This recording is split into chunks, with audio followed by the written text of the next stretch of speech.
하나님의 말씀은 마태복음 5장 1절입니다. 마태복음 5장 1절.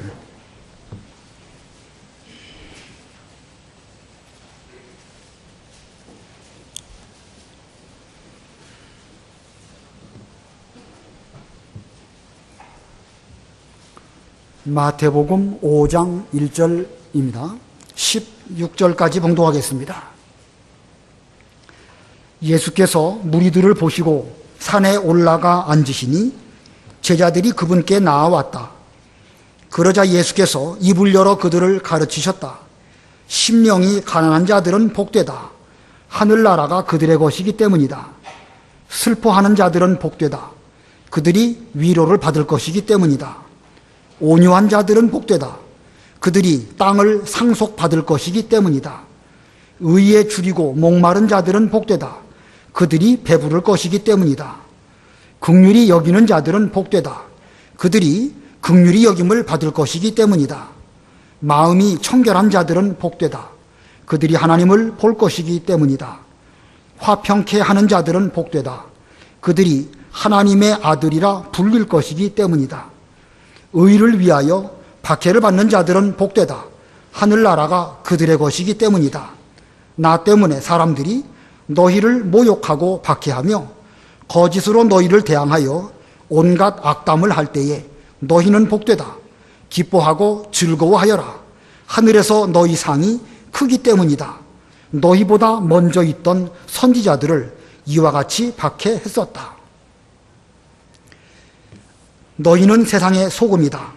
만일 소금이 그 맛을 잃으면 무엇으로 짜게 하겠느냐? 그것은 더 이상 아무 쓸모가 없으므로 밖에 버려져 사람들에게 짓밟힐 뿐이다. 너희는 세상의 빛이다. 산 위에 있는 성읍은 숨겨질 수 없다. 사람들은 등불을 켜서 그것을 말 아래 두지 않고 등잔대 위에 둔다. 그래야 등불이 집안에 있는 모든 이들에게 비치게 된다. 이와 같이 너희 빛을 사람들 앞에 비추어서 그들이 너희 선한 행실들을 보고 하늘에 계신 너희 아버지께 영광을 돌리게 하여라. 거기까지 봉독하겠습니다. 우리가 지난 1년 동안 요한복음을 다 배웠습니다. 공과 공부로 요한복음을 다 배웠고 이제 금년 2학기 7월 첫 번째 주일부터는 또 이 공과 공부가 여호수아를 배우게 됩니다. 근데 6월 달이 아직도 학생들에게 가르칠 날이 2주간이 더 남아있기에 우리 공과책에는 이 마태복음 5장과 7장을 이렇게 공과로 가르치도록 하고 있습니다. 그래서 오늘 이 시간에는 그 공과책대로 마태복음 5장 1절 16절 이 말씀을 전하도록 공과 공부를 하려고 합니다. 이 본문을 보면 이 바른 성경하고 개역 성경하고 뭐 좀 같으면서도 다른 듯한 이런 것이 많이 있는데 이 개역 성경에는 천국이라고 되어져 있는 것을 바른 성경에는 하늘나라로 되어져 있습니다. 천국, 하늘나라 같은 뜻이죠. 같은 것인데 표현상의 문제로 바른 성경은 하늘나라, 개역 성경은 천국으로 되어져 있습니다. 그런데 저도 그렇고 여러분도 그렇고 천국이라는 단어가 좀 더 익숙합니다. 오늘 이 본문의 핵심은 그 복을 쭉 말씀하고 있습니다. 복. 그리고 마태복음의 전체적인 핵심은 이 천국이라고 할 수가 있습니다. 그래서 오늘 제목은 천국의 복, 하늘나라의 복 이렇게도 말할 수 있겠지만 이 천국이라는 단어를 더 익숙하게 쓰고 있기 때문에 천국의 복이라는 제목으로 이 시간 전하려고 합니다. 여기 3절을 보면은요, 심령이 가난한 자들은 복이 있나니 천국이 저의 것이미요. 개역에 그랬죠? 심령이 가난한 자가 복이 있는데 천국이 그의 것이다. 이렇게 말씀하셨고 8번째 복인 10절에 보면 의를 위하여 핍박을 받는 자도 복이 있는데 또 역시 천국이 저의 것이다. 이렇게 말씀하고 있습니다. 천국에서부터 복이 출발해가지고 또 8번째 복 역시 천국으로 마무리를 하고 있습니다. 그래서 오늘 제목 천국의 복입니다. 본문의 내용 상당히 심오한 진리가 있는 그런 말씀이기 때문에 이걸 한 절 한 절 깊이 있게 해석할 수도 있겠지만 공과 공부이기도 하거니와 짧은 시간에 일일이 다 살펴보기는 어렵습니다. 그래서 이 마태복음 문맥과 또 본문의 문맥을 통해서 요점을 말씀드리려고 합니다. 우리가 이 시간하고 다음 시간 이제 마태복음을 배우는데 요점만, 핵심적인 것만 전하려고 합니다. 이 마태복음은 예수님의 행적에 관한 기록입니다. 복음이죠. 그래서 마태복음. 이 마태복음은 예수님께서 유대인의 왕으로 오신 것을 잘 나타내기 위한 그런 강조점입니다. 동방 박사들이 예수님 태어나셨을 때에 유대인의 왕으로 오신 분이 어디 계십니까? 우리가 그를 보고 경배하려고 왔습니다. 유대인의 왕을 말씀하고 있습니다. 자, 이게 유대인은 민족적으로 유대인을 가리키지만 지금은 민족의 범주를 넘어서 예수를 믿는 모든 성도들, 저와 여러분들을 유대인이라고 말하고 있고 우리들의 왕, 바로 예수님이십니다. 자, 이 유대인의 왕으로 오신 예수님, 이 예수님께서는 하늘나라, 하나님의 나라, 이 천국을 세워나가십니다. 특별히 이 마태복음에는 천국이라고 하는 단어가 아주 많이 나옵니다. 성경 전체적으로 볼 때에 천국이라는 단어가 37번 나오는데 37번 전체적인 그 단어 가운데 마태복음에서만 36번이 나오고 딱 한 번이 디모데후서에서 나옵니다. 자, 그러고 보면 이 천국이라는 단어는 마태복음에만 있다 이렇게 해도 틀린 말이 아니겠죠? 이 마태복음에서 말하는 천국, 이것은 영원한 하나님의 나라, 우리가 죽어서 들어가는 그 천국을 말하기보다는 이 땅 위에 임하는 하나님의 나라, 이 땅 위에 임하는 천국, 즉 교회를 가르치는 말씀입니다. 자, 이 땅 위에 임하는 하나님의 나라, 그 천국은 곧 교회를 가리킵니다. 자, 그러면 이 천국의 복, 이 천국의 복을 얻을 자가 누구일까? 바로 우리들이죠. 저와 여러분들이 이 천국의 복을 얻을 자들입니다. 그러나 성경에는 이 천국에서, 이 세상에서 이 복을 얻을 자들이 다 있기는 있지만 거기에는 각각 사람마다 차이가 있음을 말씀하고 있습니다. 마태복음 5장 19절 읽어보세요. 5장 19절. 그러므로 누구든지 이 계명들 가운데 가장 작은 것 하나라도 버리고 사람들을 그렇게 가르치는 자는 하늘나라에서 가장 작다고 불릴 것이다. 그러나 누구든지 그것을 행하고 또한 가르치는 자는 하늘나라에서 크다고 불릴 것이다. 예, 천국에는 큰 자도 있고 작은 자도 있는데 하나님의 말씀을 하나도 버리지 않고 다 행하며 가르치는 자는 천국에서 큰 자가 될 것이고 그것을 가르치기는 잘하는데 제대로 하지 않은 사람 누구든지 그것을 행하고 또한 아니죠. 지극히 작은 것 하나라도 버리고 사람들을 그렇게 가르치는 자는 하늘나라에서 작다고 불릴 것이다. 이렇게 말씀을 온전히 지키는 사람은 큰 자가 되지만 버리면서 행하는 사람, 그런 사람은 작은 자다. 또 결단코 천국에 들어가지 못하는 자도 있다고 말씀하셨습니다. 5장 20절 읽어보세요. 20절. 내가 너희에게 말한다. 만일 너희 의가 서기관들과 바리새인들의 의보다 더 낫지 않으면 너희는 결코 하늘나라에 들어가지 못할 것이다. 예, 바리새인들, 서기관들에게도 의가 있는데 그들의 의보다 낫지 못하면 결단코 천국에 들어가지 못하는 그런 사람도 있을 것임을 말씀하고 있습니다. 자, 그러고 보면 이 천국에 대해서는 이렇게 큰 자도 작은 자도 또 전혀 못 들어가는 사람도 있습니다. 자, 그러므로 우리는 이 천국에 들어갈 뿐만 아니라 힘써서 천국에 있는 그 모든 복들을 다 얻어서 반드시 천국에서 큰 자로 나타나려고 노력하는 그런 우리가 되어야 됩니다. 천국에 들어가기는 들어갔는데 다른 사람들은 다 큰 자가 되어서 거기서 여러 가지 면류관을 받아가지고 영광스러운 자리에 들어가 있는데 우리들은 제대로 쓸 면류관이 없어가지고 그냥 개털 모자나 쓰고 왔다 갔다 한다고 하면 그거 안 되지 않겠습니까? 우리는 반드시 천국에 물론 성도는 들어갑니다. 들어가는데 들어갔을 때에 큰 자로 나타나도록 하기 위해서는 우리가 이 땅에서 여러 가지로 말씀들을 잘 지키고 그만큼 준비된 자격을 갖춘 사람이라야 그와 같은 영광을 차지할 수 있을 것입니다. 자, 천국의 복을 받는 법. 이 천국의 복인데 제목이 이 천국의 복을 받으려면 어떻게 해야 되는가? 그중에 첫 번째는요, 예수님께 나아올 것입니다. 예수님께 나아올 것.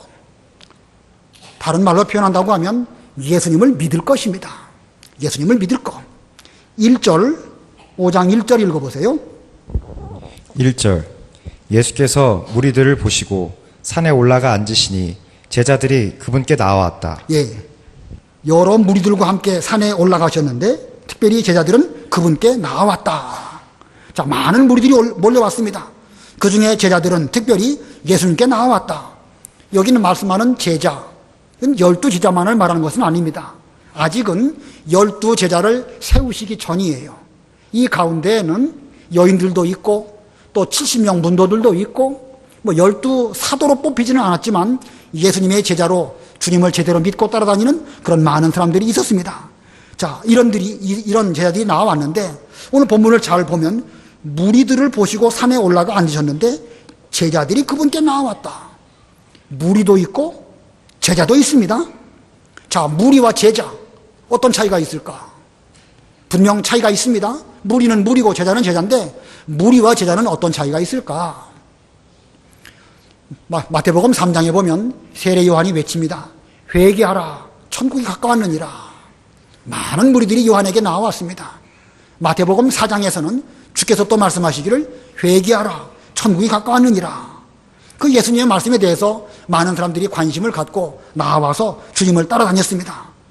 또 이 마태복음 4장에 보면 예수님께서 갈릴리 회당에서 가르치실 때에도 천국 복음을 그들에게 전하여 주셨다. 이렇게 쭉 천국에 대한 말씀들을 쭉 하셨습니다. 이 세례 요한의 외침, 또 예수님의 가르치심, 여기에 대해서 많은 사람들은 관심을 가졌습니다.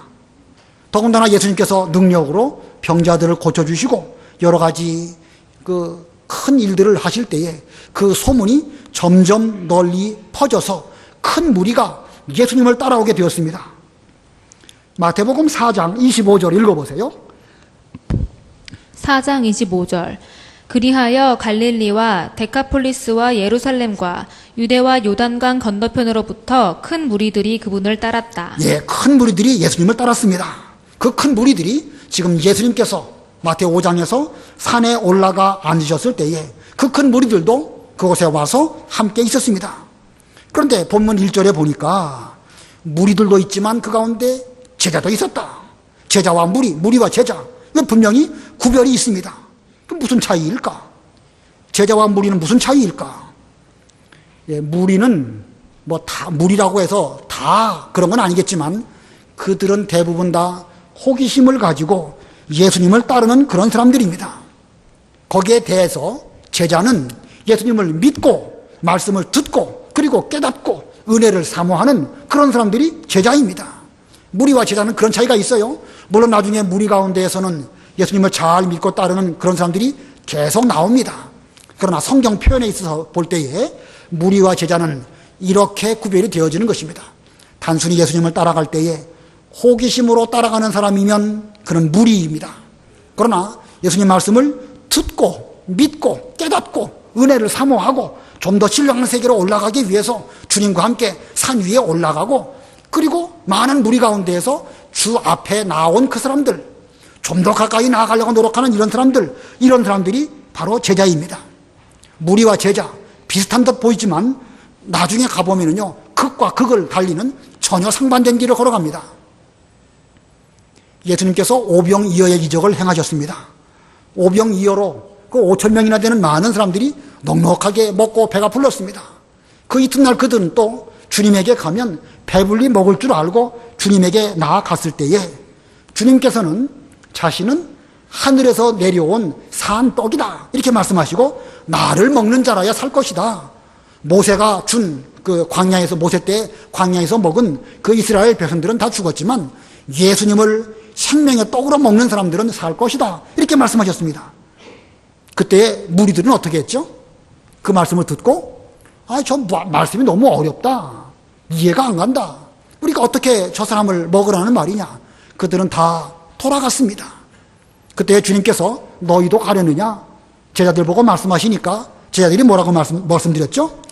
영생의 말씀이 주께 있사오니 우리가 네게로 가오리이까. 무리들은 다 떠나갔지만 제자들은 끝까지 떠나가지 아니하고 주님과 함께 했습니다. 이게 무리와 제자의 차이입니다. 자, 여기까지 보면 또 뭐 별거 아닌 것처럼 보여도요. 나중에 가가지고 이제 유대인들이 예수님을 빌라도에게 넘겨 주었을 때에 그 무리들은 그 빌라도 앞에서 유대인들의 선동으로 말미암아 예수님을 십자가에 못 박으라고 아우성치는 그런 데모를 했고, 예수님의 제자들은 예수님을 위하여 자기 목숨을 끝까지 드리기를 위해서 계속 주님의 길을 따라간 이런 길을 걸어갔습니다. 이거 보면 무리와 제자 얼마나 큰 차이가 있는지 알 수가 있죠. 자, 오늘 본문 1절에 제자들이 예수님께 나아왔다, 이 말은 단순히 육신의 몸만 주 앞에 나왔다는 것이 아니고 예수님을 믿었다는 말입니다. 혹시 호기심으로 나올 수 있을지는 몰라도 믿지 않고서는 예수님 앞에 진정으로 나올 수 없습니다. 여기에 제자들은 예수님을 믿는 믿음을 가지고 그 앞에 나온 것입니다. 우리 아까 찬송 불렀죠. 205장. 예수 앞에 나오면 그 다음에 뭐죠? 모든 죄 사하고 주의 품에 안기어 편히 쉬리라. 그게 천국입니다. 우리 주만 어떻게 하면? 믿으면 구원함을 얻으며 영생 복락 면류관 확실히 받겠네. 자, 예수님 앞에 나오는 거, 이게 믿는 것이고, 그 앞에 나오는 사람에게는 구원이 있고 영생 복락이 보증되어져 있습니다. 자, 우리가 이 천국의 복, 8가지 복, 이걸 받기 위해서는 필연적으로 예수님 앞에 나와야 되는 것이고, 이것은 꼭 예수님을 믿어야 한다는 말씀입니다. 믿지 않고서는 그 외에 그 뒤에 모든 일들이 그건 있을 수 없는 일입니다. 믿지도 않는데 어떻게 심령이 가난해지고, 믿지도 않는데 어떻게 의를 위하여 핍박을 받겠습니까? 먼저는 반드시 예수님께 나와야 된다. 예수님을 믿어야 한다. 그 다음에 두 번째 대지, 천국의 복에 대한 두 번째 대지는 천국을 이루어갈 것, 천국을 이루어갈 것입니다. 자, 예수님을 믿어가지고 천국 시민이 되었다고 하면 그 이후에는 천국 시민답게 자신을 잘 만들어 가야 됩니다. 자, 천국 시민답게 만들어 나갈 때에 천국을 먼저 자기의 마음 속에 잘 이루어 가야 하고, 자기 마음 속에 천국이 잘 이루어진 사람은 다른 사람과의 관계 속에서도 또한 천국을 점점 이루어 가야 되겠죠? 이루어 갈 수 있게 되겠죠? 자, 어떻게 그 천국을 이루어 갈 것인가? 본문의 이 3절에서 심령이 가난한 자는 복이 있나니 천국이 저희 것이며, 심령 가난한 자에게 천국 복을 주실 것이라고 말씀하시고, 8가지의 복을 쭉 말씀하시고, 마지막 10절에서 의를 위하여 핍박을 받는 자는 복이 있나니 역시 천국이 저의 것임이라, 천국 복을 또 말씀하였습니다. 자, 오늘 이 3절부터 여기 12절까지 8복 쭉 말씀하시는데, 하나하나를 별도로 해석할 수도 있겠지만 천국을 이루어가는 한 단계 한 단계 어떤 그 과정을 통해 가지고 심령 가난한 데서부터 천국이 출발해서 의를 위하여 핍박을 받는 그 마지막 단계까지 나아가는 하나의 그 시리즈, 하나의 그 어떤 단계, 이렇게 해석할 수가 있겠습니다. 뭐 이 참 오묘하고 깊은 의미의 말씀이지만 이 시간에는 그와 같이 한 단계 한 단계 과정으로 본문을 해석하려고 합니다. 다시 말하면 예수를 믿어가지고 천국 백성이 된 성도는 예수님의 말씀을 받아 먹는 데에 먼저 심령이 가난해야 됩니다.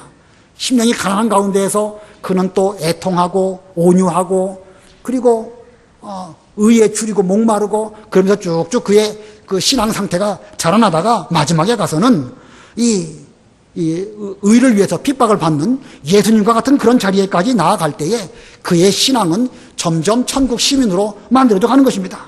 자, 그러고 보면 심령이 가난한 사람, 바로 천국 운동의 시작이고, 의를 위하여 핍박을 받는 사람, 그 사람은 이 천국 운동을 잘 마무리할 수 있는 그런 단계라고 볼 수가 있습니다. 자, 그러면 이 본문에서 8가지 단계를 쭉 말씀하셨는데, 자, 우리가 뭐 잘 아시는 대로 우리 개혁 성경 기준으로 말씀을 드리겠습니다. 8가지가 있는데 그 중에 4가지부터 한번 살펴보겠습니다. 첫 번째가 뭐죠? 심령이 가난한 자는 복이 있는데, 성경 안 읽고 안 외우셨습니까?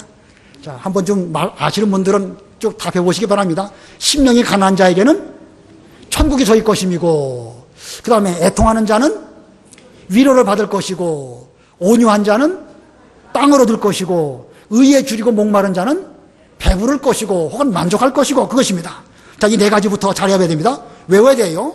뭐 요거 여자적으로 그대로 외우라고 하기는 어렵지만 그 4가지부터 한번 외워봅시다. 제일 먼저 심령이 가난한 자에게는요, 천국이 주어지고, 두 번째 애통하는 자에게는 위로가 있고, 온유한 자에게는 땅을 기업으로 주시고, 의에 줄이고 목마른 자는 배부르고 만족하고, 이 네 가지. 자, 잘 외우셨지요? 그 다음에 뒤에 있는 또 네 가지. 다섯 번째가 뭐죠?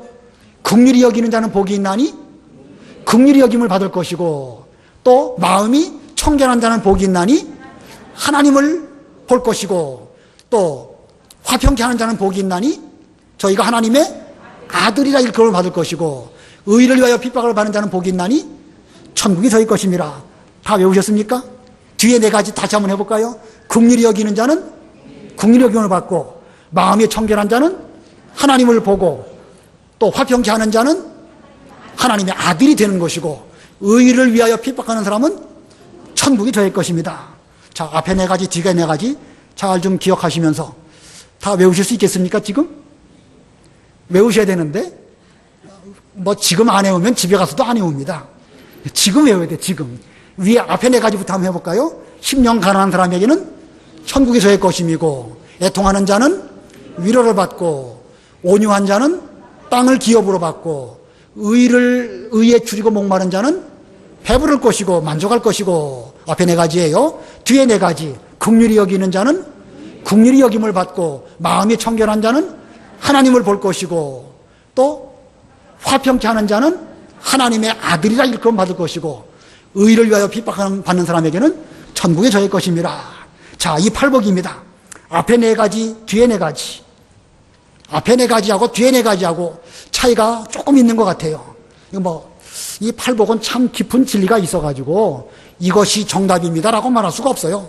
다 보는 관점에 따라서 어디에 역점을 주느냐에 따라서 우리는 이 말씀에서 아주 우리에게 필요한 영적인 그 영양분을 얻는데, 오늘 제가 해석하는 것은 또 제 나름대로 약간의 이런 관점이 있는 것입니다.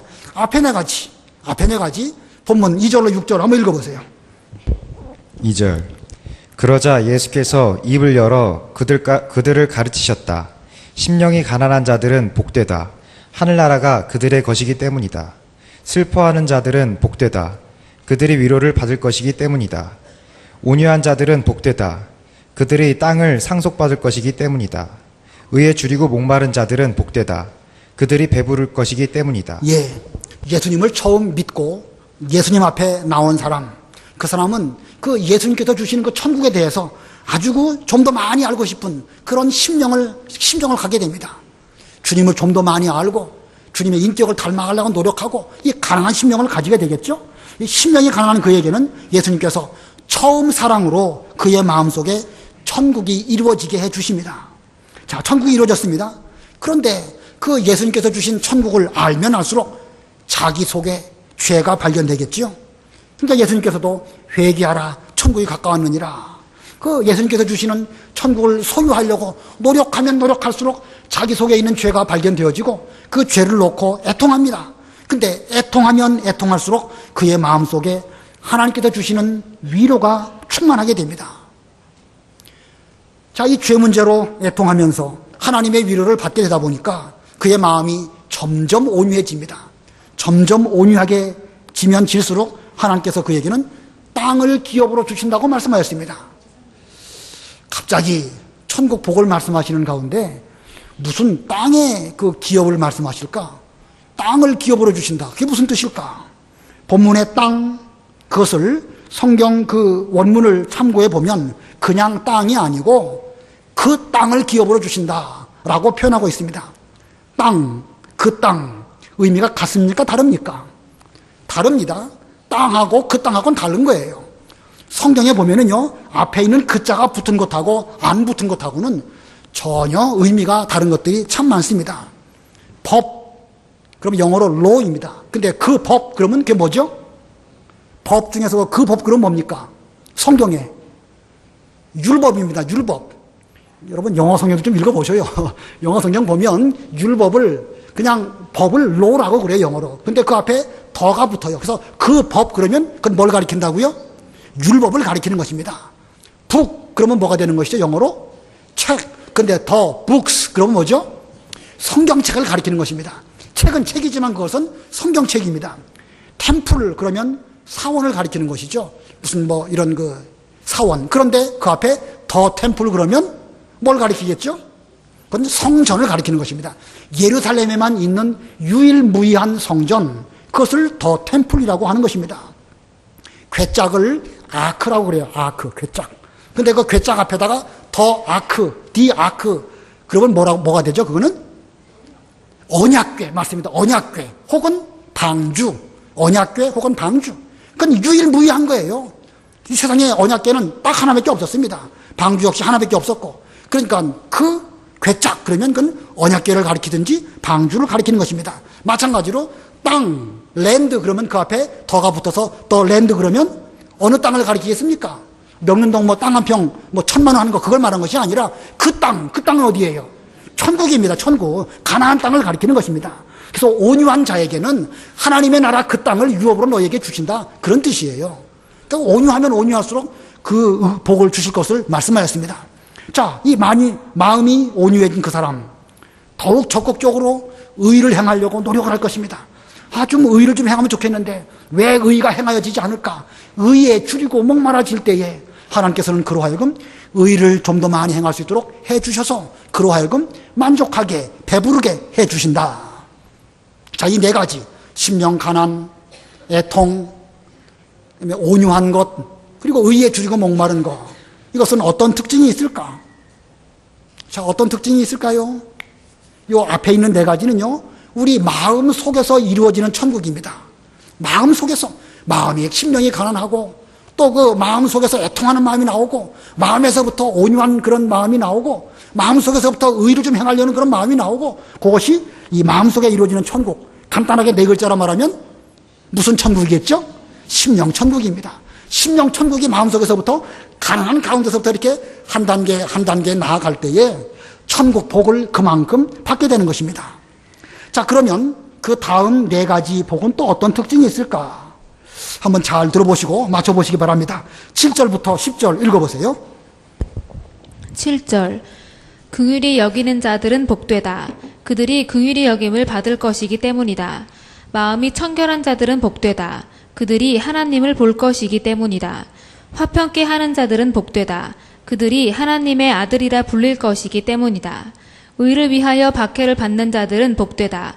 하늘나라가 그들의 것이기 때문이다. 예, 긍휼히 여기는 자는 복되다. 그러면 그는 긍휼히 여김을 받을 것이다. 자기 마음속에 심령의 천국이 잘 이루어졌는데 다른 사람을 볼 때에 좀 측은하게 여겨지고 긍휼히 여겨지고 사랑하는 마음이 나오게 되면 하나님께서 그를 긍휼히 여기신다고 그랬습니다. 반대로 다른 사람을 볼 때에 긍휼히 여기지 않는다고 하면 그 사람에게는 긍휼 없는 심판이 있을 것이라고 말씀하였습니다. 자, 그래서 다른 사람을 볼 때에 긍휼히 여기는 마음, 하나님이 기뻐하셔서 그를 긍휼히 여겨주십니다. 자, 그런데 그 다른 사람을 긍휼히 여길 때에 우리가 또 조심할 것이 있습니다. 다른 사람을 긍휼히 여기다 보면 그 사람의 어떤 죄가 나에게 전이 될 수가 있어요. 서로 사람이 상대방을 가까이 하다 보면 그 사람의 죄가 내게도 올 수가 있겠죠. 그래서 다른 사람을 긍휼히 여기면서 자기 마음이 어떻게 되지 않도록 더럽혀지지 않도록 조심해야 됩니다. 그래서 마음이 청결한 자는 복이 있나니 저희가 하나님을 볼 것이며 이렇게 말씀하였습니다. 자, 우리는 다른 사람을 긍휼히 여기면서 자신의 마음의 청결을 잃지 않도록 조심해야 됩니다. 이 마음의 청결을 잘 유지한 그 사람, 그 마음으로 하나님을 볼 수 있는 아브라함과 같이 혹은 모세와 같은 이런 복을 주신다고 말씀하였습니다. 그러다가 이제 좀 더 나아가서 상대방을 긍휼히 여기고 자기 마음의 청결을 잘 유지한 가운데서 상대방과 나 화평하고 사람과 사람 사이 잘 화평하게 만드는 그런 사람은 무엇라 일컬음 받는다고요? 하나님의 아들이라 일컬음을 받을 것이다. 사람과 사람 사이, 나와 그 사람 사이에 화평을 잘 유지하는 화평케 하는 사람, 그런 사람에게는 하나님의 아들이라 일컬음을 받는다. 바로 거의 예수님과 같은 상태까지 이르게 된 것입니다. 우리 예수님께서는 우리 사이에 화평을 주실 뿐만 아니라 하나님과 우리 사이에 화목제물로 화평케 하시는 그런 목적으로 주께서 찾아오셨고 우리는 그분을 하나님의 아들로 믿습니다. 자, 이렇게 화평케 하는 자는 복이 있어서 하나님의 아들이라 일컬음을 받게 되는데 좀 더 나아가서 한 가지 더, 마지막에 무엇이죠? 의를 위하여 핍박하는 것. 바로 우리 예수님의 경우를 생각하면 쉽게 이해가 될 수 있습니다. 예수님은 전혀 죄가 없으십니다. 그런데 그 의를 위해서 핍박을 받으시느라고 여러 가지 고난과 수치를 다 당하시고 마지막에는 십자가에서 죽으셨습니다. 우리도 만일 예수님처럼 의를 위하여 핍박을 받는다고 하면 내 죄 때문에 내가 고난당하는 것이야 죄값으로 오는 것이지만 하나님 아버지 앞에서 좀 의롭게 살려고 노력하는 가운데 핍박을 당한다고 하면 그에게는 온전한 천국이 그에게 있을 것이라고 주께서 마지막 복으로 말씀하셨습니다. 마치 스데반이 의를 위하여 핍박을 받는 가운데에서 눈을 들어서 하늘을 보니까 하나님 보좌 우편에 앉아 계신 예수님을 보게 되었고 예수님을 볼 때에 그의 마음속에 천국이 이루어졌습니다. 천국이 이루어지니까 그의 얼굴이 천사의 얼굴과 같이 되었다. 의를 위하여 핍박을 받으니까 그의 마음속에 천국이 이루어져서 다른 사람들이 볼 때에는 이거 뭐 돌에 맞아 죽는 사람이 아니라 천국에 있는 그런 사람으로 보여지게 된 것입니다. 자, 이 뒤에 8가지, 4가지 복, 8복 가운데서 뒤에 4가지 어떤 특징이 있죠? 앞에 4가지는 마음속에 이루어지는 천국, 심령 천국이라고 했다고 하면 뒤에 있는 4가지는 나와 다른 사람 혹은 사람들과의 관계 속에서 이루어지는 그런 천국입니다. 긍휼히 여기고 또 내 마음의 청결을 잘 유지하고 그러면서 사람과 사람 사이를 화평케 하고 하나님과 더불어 화평케 만드는 그런 가운데서 다른 사람들이 나를 핍박할 때에도 의를 위하여 핍박을 받는 이런 상태. 자, 이 하늘나라 천국이 우리 사이에 이루어지는 천국. 이거 무슨 천국이죠? 하나님의 나라가 우리 사이에 이루어졌습니다. 이걸 뭐라고 그러죠? 자, 그건 마음속에 이루어지는 것이 심령천국이고 저와 여러분 사이에, 우리와 우리 사이에, 그렇죠, 교회 천국이죠. 이 교회 천국이 이루어져야 되는 것입니다. 먼저 심령 속의 천국이 잘 이루어진 다음에는 우리와 우리 사이에 예수님이 왕으로 타시고 하나님의 말씀이 우리를 주장하시고 은혜가 넘치고 천국에 사는 것 같은 그런 그 생활을 이 땅 위에서 우리가 할 수 있습니다. 이게 바로 지상에서 누리는 교회 천국입니다. 그런 면에서 보면 앞에 그 4가지 복은 심령 천국이고 뒤에 4가지 복은 교회 천국이라고 말할 수 있습니다. 우리 예수님은 교회의 머리이시고 또 이 천국의 왕이시고 주인이십니다. 우리는 그 교회의 지체이고 또 우리는 예수님에 대해서 종이고 또 천국 시민입니다. 이 그 지체로서 천국 시민으로서 우리가 이런 복을 한 단계씩 물론 뭐 단계별로도 있고 또 동시에 한꺼번에 되는 경우도 있겠지요. 아무튼 이 8가지 요소들을 잘 얻어서 누릴 때에 우리가 진정으로 그 천국 생활을 제대로 하는 천국을 잘 이루어가는 이런 우리가 될 수가 있는 것입니다. 자, 우리가 이렇게 이 땅 위에서 심령으로도 교회적으로도 천국을 잘 이루어간다고 하면 이것은 이 땅 위에서 끝이 나겠습니까? 영원한 천국으로 계속되겠습니까? 영원한 천국으로 계속됩니다. 본문 11절, 12절 읽어보세요. 11절 나 때문에 사람들이 너희를 모욕하고 박해하며 거짓으로 너희를 대항하여 온갖 악담을 할 때에 너희는 복되니 기뻐하고 즐거워하여라. 하늘에서 너희 상이 크기 때문이다. 너희보다 먼저 있던 선지자들을 이와 같이 박해했었다. 여기 12절에 기뻐하고 즐거워하여라. 그 다음에 뭐라고 그랬죠? 어디에서? 하늘에서 너희 상이 크기 때문이다. 여기서 말하는 하늘, 이건 이 땅 위에 있는 천국을 말한 것입니까? 영원한 천국을 말한 것입니까? 영원한 천국을 말한 것입니다. 우리가 이 땅 위에서 심령으로 천국을 누리고 하나하나 그 복의 단계들을 잘 거쳐서 우리 교회적으로 천국을 잘 누리게 되면 그것이 우리에게 상급이 되고 복이 되어서 우리는 그것 때문에 기뻐하고 즐거워하다가 그 실력, 그 자라난 그 모습, 그걸 가지고 천국에 가서 영원토록 그것을 나의 재산으로 삼고 주님과 더불어 영원 무궁토록 사는 이런 은혜가 있을 것이라고 말씀하시면서 너희 전에 있던 선지자들도 그와 같은 복을 보면서 지금까지 믿음 생활 잘 해왔고 앞으로 너희들도 그와 같은 천국을 잘 이루도록 노력하도록 하여라. 이렇게 말씀하셨습니다. 자, 예수님을 믿고 예수님 앞에 나아가면 우리에게는 이미 천국이 임하였지만 그 천국으로는 부족합니다. 뭐 부족하다고 말하기는 좀 어폐가 있긴 있죠. 우리에게 이미 주신 천국, 그건 완전하고 무결합니다. 그러나 완전하고 무결하다고 할지라도 거기서 멈추면 안 되겠죠. 계속해서 그 천국이 이루어져 나가는 것이고 자라나야 되는 것입니다. 우리에게는 이미 완전한 천국이 임했지만 아직은 부족합니다. 그 말이 좀 어폐가 있죠. 완전한데 아직은 부족하다. 완전한데 아직은 부족하다. 그 논리적으로 볼 때는 어폐가 있는 것처럼 보이지만 거기에 해당되는 것은 곧 생명체를 보면 이해할 수 있습니다. 어린아이가 태어났다. 어린아이에 이목구비가 있고 손과 발이 다 있고 오장육부가 다 있습니다. 완전합니까? 불완전합니까? 완전합니까? 불완전합니까? 완전하지요. 어린아이가 태어날 때 완전 하나의 사람이에요. 그런데 아직은 부족하죠. 그죠? 점점 자라나서 지식도 자라나고 육체도 자라나고 하나님도 알고 그래서 사람다운 구실을 잘하고 천국 시민으로 잘 만들어 나가면 그만큼 그가 실력자가 되는 것입니다. 이것이 생명체의 특징입니다.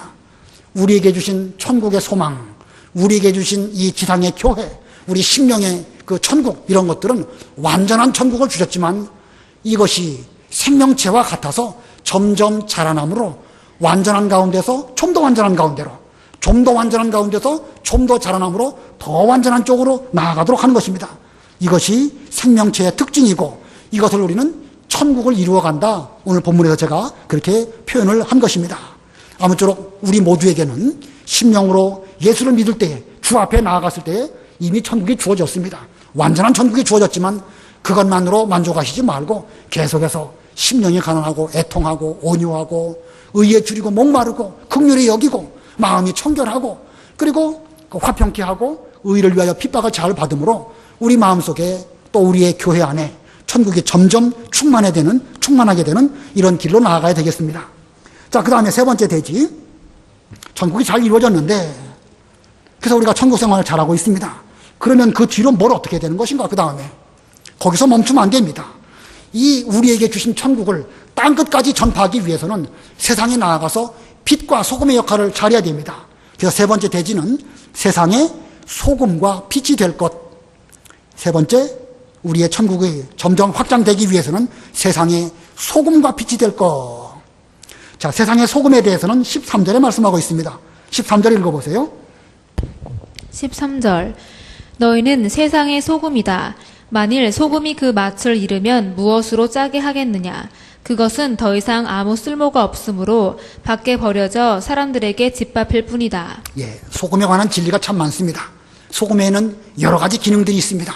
그러나 주님께서는 맛을 내는 특징 한 가지만 말씀하셨습니다. 세상은 참으로 살 맛이 없습니다.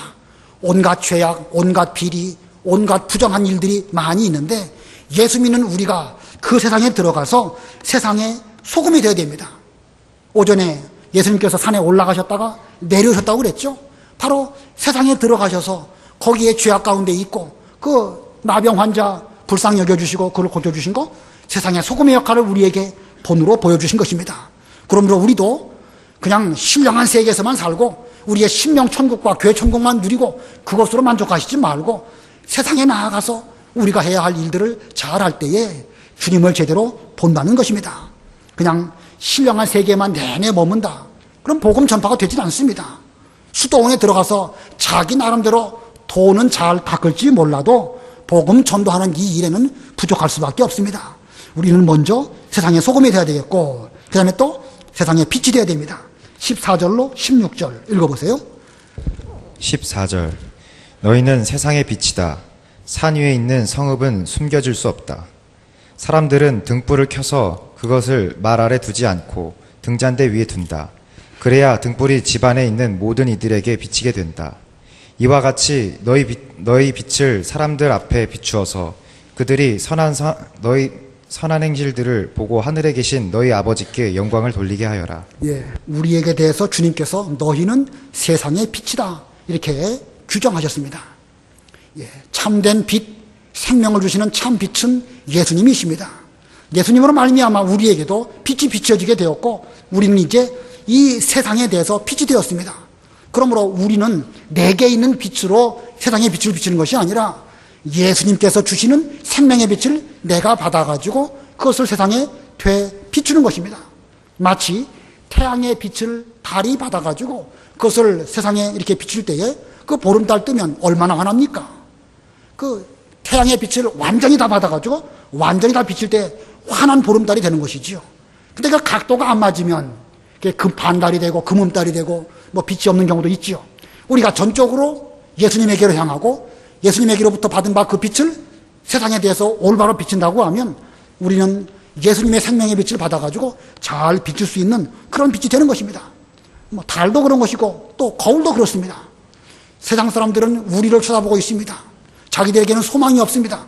우리는 마치 산 위에 있는 동네와 같아가지고 사람들은 우리를 쳐다보고 있는 거예요.